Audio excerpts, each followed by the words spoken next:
Welcome students in biology class. In previous video we describe about the different process of biotechnology. Today we start the biotechnology and its applications. Okay. So why that is use the biotechnology or why that is the today we take this topic because you know about them biotechnology mainly deals with industrial scale production of biopharmaceuticals and biological using genetically modified microbes. ठीक है, different type के microbes use किए जा रहे हैं इन pharmaceuticals industry में. That is formation of different products. Fungi that is also use plant and animals. Plant और animals को इम्प्रूव करने के लिए भी डिफरेंट टाइप के जो जेनेटिकली मॉडिफाइड जीन को मॉडिफाइड किया जा रहा है थ्रू द बायोटेक्नोलॉजी. एप्लीकेशन की बात करें तो the application of biotechnology includes there is many application of biotechnologies. Just like first one is the therapeutics. Therapeutics में यूज़ किया जाता है diagnostic of different type of disease. Third one genetically modified crop for agriculture. Gene को modify करके crop की variety को improve करना, quality को इम्प्रूव करना, इंक्रीज द प्रोडक्शन. ठीक है, वो जीन मॉडिफाइड करके किया जाता है, जेनेटिकली मॉडिफाइड करता है GMO. Okay. And processed food. Everyone सबको फूड प्रोवाइड करना है क्योंकि प्रोडक्शन ज़्यादा होगा तो everyone that is the option the food. Bioremediations. Next point waste treatment. Waste treatment में भी माइक्रोब्स का यूज़ किया जाता है. You know about them, we also discuss in previous videos. Energy productions. ठीक है, जो माइक्रोब से उसका यूज़ किया रहा है that are different type of product which are provide the energy our bodies. So this is the different application of biotechnologies. That is clear? Okay. So today we start the application of biotechnologies. First, that is the research area of biotechnology. Biotechnology में क्या research करने का area कौन कौन से हैं? The application of biotechnology includes, again we describe about them, therapeutics, diagnostic, genetically modified crops for agriculture, processed food, bioremediation, waste treatment and energy production. For the research area की बात करें तो in case of biotechnology they are three critical research area of biotechnology are. First one, to provide the best catalyst. To provide the best catalyst in the form of improved organism usually a microbes or pure enzymes. ठीक है, best catalyst provide कराना जिससे जो organism जिसमें हमको improve करना हो वो इम्प्रूव्ड हो जाए. That is clear. सेकेंड जो रिसर्च एरिया है, to create optimal condition through engineering for a catalyst to act. उस तरह का टेम्परेचर, उस तरह का इन्वायरमेंट क्रिएट करना. ठीक है, जिस पर जो कैटलिस्ट है जो हम यूज कर रहे हैं वो एक्ट मतलब एक्टिव हो जाए, वो फंक्शन करने लगे. Optimal temperature and conditions that is provide them. And third one, downstream processing technology to purify organic compounds. जो compounds हमको मिल रहे हैं उसको हम डाउनस्ट्रीम प्रोसेसेस के द्वारा प्यूरिफाइड करते हैं, सेपरेट करते हैं. Okay, so this is the three different research area in the biotechnologies occurs. That is clear? Okay. Biotechnologies का application क्या है in different areas? First we discuss there is the biotechnology application in agriculture. ठीक, agriculture में क्या use है biotechnology का? First we discuss about them.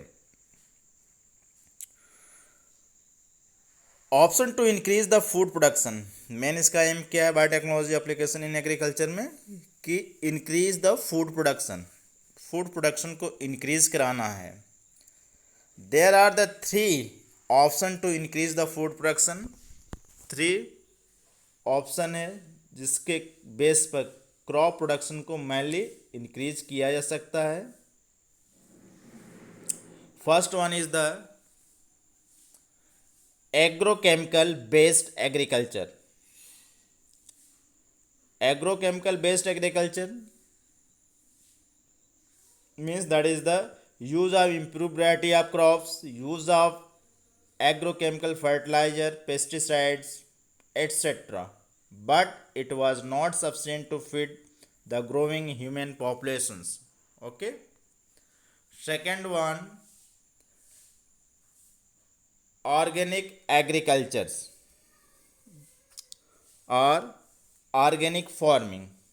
In the organic farming, farmer use the manure, biofertilizer, pesticides and biocontrol to increase the crop production instead of using artificial fertilizer and pesticide. जो artificial है, chemically है, जो फिर से fertiliser है, pesticide हम field में use करते हैं, you know about them, that is affect the crop field.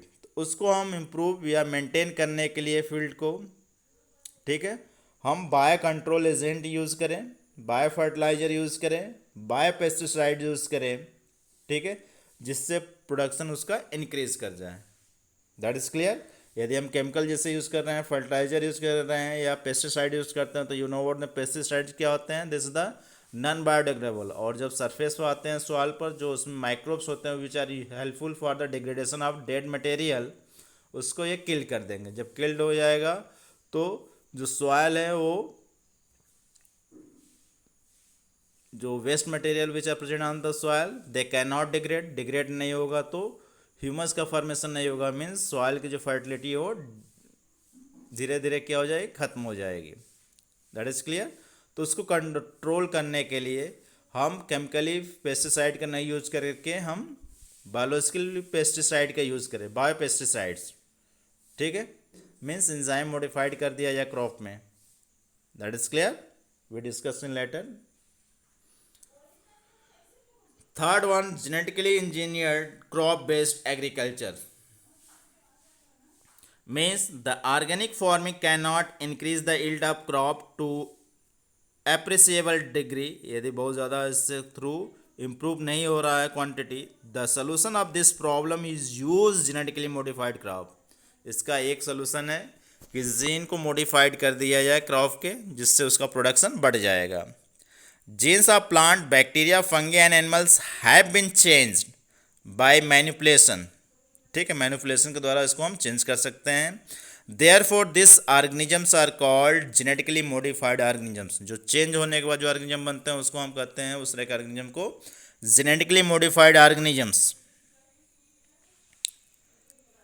The behavior of GMOs depend on the nature of gene transfer, nature of the host plant, bacterium and animal. ठीक है, जो GMO है मतलब genetically modified organism बनाया जाता है, this depend on the nature of gene, किस तरह का जीन का नेचर है। ट्रांसफ़र कैसे करते हैं, नेचर ऑफ होस्ट, होस्ट का किस तरह का नेचर है, प्लांट, बैक्टीरियल एंड एनिमल का, ये तीनों का इस पर बेस्ड है। That is clear. Green revolution, that is also occur in case of agrochemical based agriculture. Green revolutions, if you don't know what is the green revolution, the green revolution succeeded in enhancing the food supply to threefolds, but at it was not enough to feed the rapidly growing human populations। Okay, तो through the green revolution कैसे हम कर सकते हैं, improve crop variety. क्या करेंगे, जो crop है उसकी वैरायटी को हम इम्प्रूव कर दें। ठीक है, use a better management practices. ठीक है, बेटर मैनेजमेंट के थ्रू हम क्रॉप को लगाएं। ठीक है, जिससे उसके प्रोडक्शन क्या हो जाएगा, इंक्रीज कर जाएगा। Third one, use of agrochemicals, that is the fertilisers, insecticides and pesticide etcetera. Agrochemicals में fertiliser and insecticide and pesticide use किया जाए, but in this cases we are use the bio pesticide, bio fertiliser and bio insecticides. Why? Because we, when we use the chemicals, that is affect the environment as well as the crop fields. Okay, so for prevent them we are use the biofertilizer, bioinsecticide and biopesticides. That is clear. Okay, use of genetically modified crops, just like you see here, there is one example are given here, maize. मेज़ में इसमें production बहुत ज़्यादा हो रहा है, ठीक है, छोटे ही प्लांट है। पहले एक प्लांट में ओनली वन कॉर्न का फॉर्मेशन होता है, एक मेज़ आपका कॉर्न बोलते हैं उसको, ठीक है, उसका फॉर्मेशन होता है। लेकिन अब क्या है, एक ही प्लांट में 3 to 4 कॉर्न आपको मिल जाते हैं, मतलब मेज़ मक्का आपको एक ही प्लांट में 3 से 4 5 तक भी मिल जाते हैं। तो ये क्या हुआ, उसको जीन को मॉडिफाइड कर दिया गया। दूसरा, जो इसको अफेक्ट करते थे जो वर्म्स थे, ठीक है, उसके जीन में भी जो प्लांट है उसके जीन में मॉडिफाइड किया गया, जिसके कारण इंसेक्ट या वर्म इसकी तरह अट्रैक्ट होता था, उस जीन को ही इससे निकाल दिया गया, ठीक है, जिससे इसका प्रोडक्शन भी क्या हो गया, इंक्रीज हो गया। That is clear. This is the example of one given is the genetically modified crops. Okay, what is the advantage of genetically modified organisms? इसका एडवांटेजेस क्या है, which are form through the genetically modified? First, made crop more tolerant to abiotic stress such as cold, drought, salt etcetera. ठीक है, जो plant genetically modified होते हैं that is the tolerant होते हैं एबायोटिक स्ट्रेस कंडीशन, ठीक है, abiotic में भी वो सर्वाइव कर लेंगे। कोल्ड बहुत ज़्यादा हो, ठंडी ज़्यादा पड़ रहा हो, that is also tolerant. Drought, सूखा भी पड़ जाए, that is also tolerant. And salt, यदि वाटर सॉल्टी बहुत ज़्यादा हो तो भी अपने आप को टॉलरेंट कर लेंगे। मीन्स वह प्लांट डैमेज नहीं होगा, प्लांट डैमेज नहीं होगा means increase the production. That is clear. Second one, reduce dependence on chemical pesticides. जो जेनेटिकली मॉडिफाइड प्लांट्स है, हम जो डिपेंड रह रहे थे different type of chemicals, pesticides, herbicides field में यूज़ कर रहे थे, which are affect our soil, ठीक है, इन्वायरमेंट को जो अफेक्ट कर रहा था उसको हम रिड्यूस कर रहे हैं। उस पर जो डिपेंडेंस हमारा था उसको कम से कम यूज़ करना, रिड्यूस होना, या बायो पेस्टिसाइड या बायो हर्बिसाइड का यूज़ करना। That is clear. Third one, help to reduce post harvest losses. जो पहले प्लांट थे, पोस्ट मतलब जब मैच्योर क्रॉप हो जाता था, जब कट किया जाता तो मैक्सिमम उसके जो ग्रेन्स थे वो फॉल डाउन हो जाते थे, गिर जाते थे, या थोड़ा सा हवा भी चला तो फॉल डाउन हो गए, ठीक है। लेकिन जो जेनेटिकली मॉडिफाइड क्रॉप्स हैं, ठीक है, हवा हो या पानी हो, प्लांट तो गिरते हैं लेकिन उसके ग्रेन्स अलग नहीं होते, ठीक है। पहले देखे होंगे खेत में लोग क्रॉप कलेक्ट करने के बाद फील्ड से जो ग्रेन्स गिरे होते तो उसको उठा देते हैं। अब क्या है, अब कोई ग्रेन्स गिरते नहीं, क्यों? क्योंकि वो जो हम यूज़ कर रहे हैं वो किस तरह का प्लांट है, जेनेटिकली मॉडिफाइड क्रॉप्स हैं, ठीक है, मीन्स हर कंडीशन में अपने को स्टेबल किया हुआ है। That is clear. Increase efficiency of mineral use by plants, क्योंकि सॉइल में मिनरल ज़्यादा प्रेजेंट रहेगा, ठीक है, हम केमिकल नहीं यूज़ कर रहे हैं, वो डिग्रेड होगा जो वेस्ट मटेरियल है प्लांट के through the microbes which are present in soil, तो मिनरल भी मिक्स होंगे वहाँ पर, mineral that is more mineral that is absorb by plants.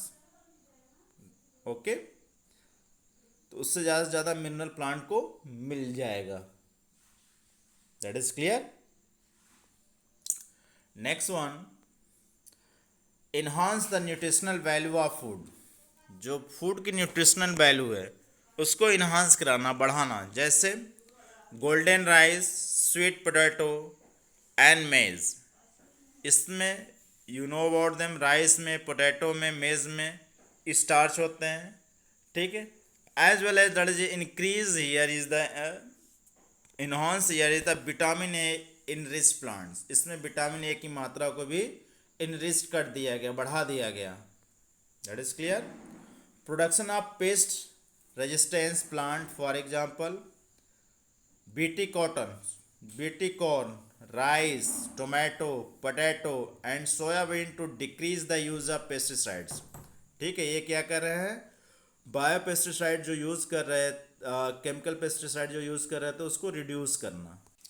Okay, तो प्रोडक्शन ऑफ पेस्ट रेजिस्टेंस जो प्लांट है, फॉर एग्जांपल बीटी कॉटन जो है, बीटी कॉर्न है, राइस है, टोमेटो है, पोटैटो एंड सोयाबीन है, इसको decrease the use of pesticides. इस पर पेस्टिसाइड का कम से कम यूज़ किया जाए.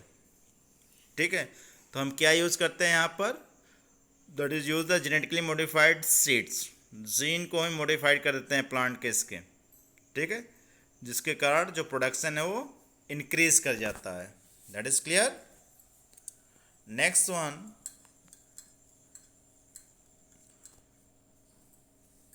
Use to create filler made plants to supply alternative sources of the industries in the form of starches, fuels and pharmaceuticals.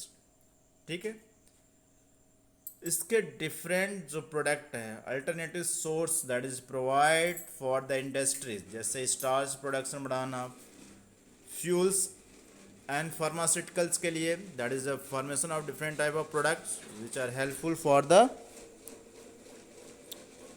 Industries, formation of different product. Okay, so this is the different advantages of genetically modified organisms. That is clear.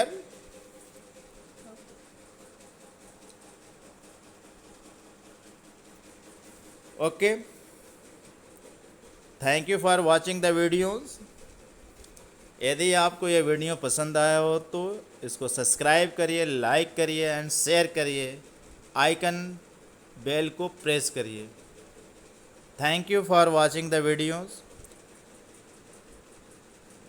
इसका एक example जो bio pesticides हैं, just like we discuss here is the BT cotton and one is the pest resistance plant, we discussed in next video. तो अगला video देखने के लिए या आपको इजीली अवेलेबल होने के लिए इस वीडियो को सब्सक्राइब करिए, जिससे वह वीडियो यदि मैं अपलोड करता हूं तो तुरंत आपके पास पहुंच जाएगा. Thank you.